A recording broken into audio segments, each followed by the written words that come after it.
Water heaters acting up?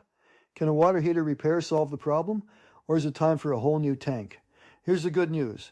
9 times out of 10, you can repair water heater problems without replacing anything. A stuck valve, a failed thermocouple, sediment at the bottom of the tank, all common issues, all fixable. Most hot water tank repair calls we get are really that simple. Before you call anyone, check the breaker or the pilot light first. Rumbling and popping, that's usually sediment. Flushing the tank usually handles that. There's only one exception. If water's leaking straight out of the tank itself, it's done. You can't repair hot water tank cracks, the tank's compromised, and replacement's the only real solution. Everything else we break down step by step when we're on site.